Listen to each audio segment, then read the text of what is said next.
दोस्तों, आपका धन्वंतरी कृपा हेल्थ सेंटर में बहुत बहुत स्वागत। दोस्तों, क्या आप चाहते हैं कि बिना किसी दवाई से आपकी शुगर नॉर्मल हो जाए, या बिना किसी दवाई से आप दवाई भी खा रहे हैं लेकिन आपका ब्लड शुगर जो कंट्रोल नहीं हो रहा है, लेकिन मैं चैलेंज करके बोलता हूं कि 7 दिन में आपका शुगर लेवल जो है वो बिना दवाई के भी कंट्रोल आ जाएगा। अगर आप दवाई खा रहे हैं और फिर भी कंट्रोल नहीं हो रहा है तो कंट्रोल होना शुरू हो जाएगा। ये बाई चैलेंज है दोस्तों, मैं लिख के देता हूं। तो आगे बढ़ने से पहले दोस्तों, सभी माता भाइयों बहनों से ये निवेदन रहेगा कि आप इस वीडियो को ज़्यादा से ज़्यादा लाइक करें और शेयर करें और इस चैनल को भी जरूर सब्सक्राइब करें। तो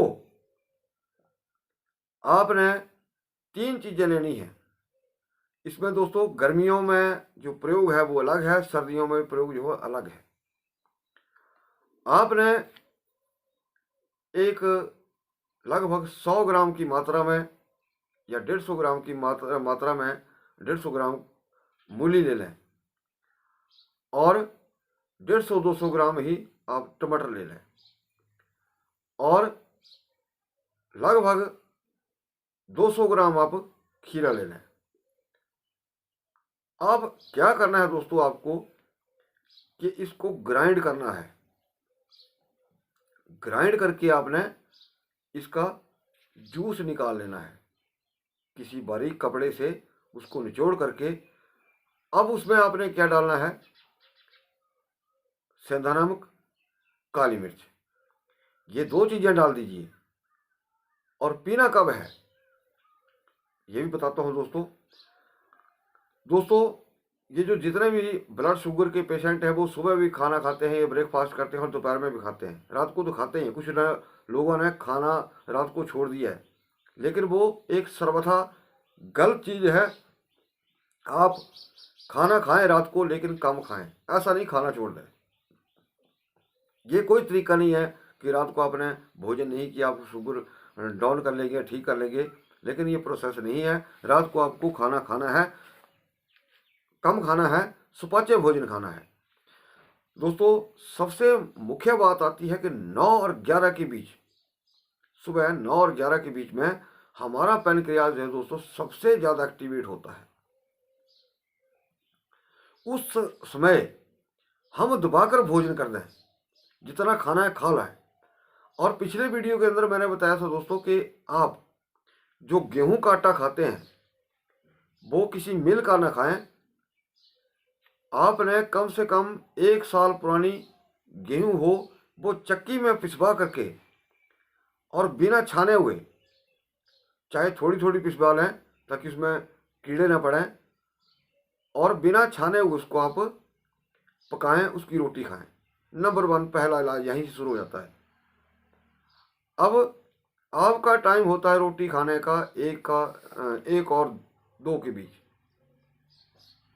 जबकि उस समय हमारा पैनक्रियाज एक्टिवेट नहीं होता है, जो इंसुलिन हार्मोन छोड़ता है, जो भोजन पचाने का काम करता है। 1 और 3 के बीच दोपहर में जो एक्टिवेट होती है चीज़ वो होती है छोटी इंटेस्टाइन, छोटी आंत।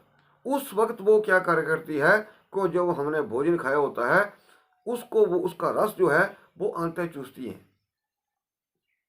और चूस करके उसका जो रस बनता है वो आगे हमारी पूरी पूरी बॉडी में जो भी उसके कार्य हैं रस के, वो कार्य होता है।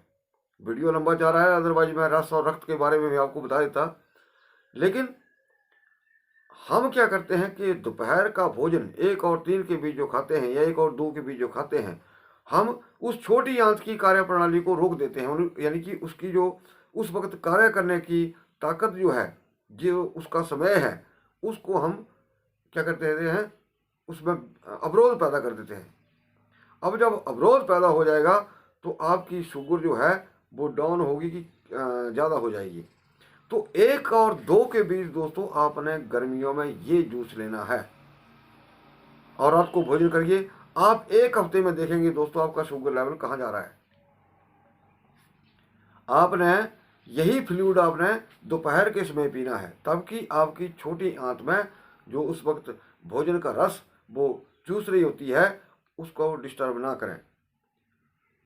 गर्मियों में ये प्रयोग करना है। अगर आप सर्दियों में इसका प्रयोग करना चाहते हैं दोस्तों, तो सर्दियों में आपने 20 ग्राम प्याज या 50 ग्राम प्याज आपने लेना है और लगभग 100 ग्राम आपने टमाटर लेने हैं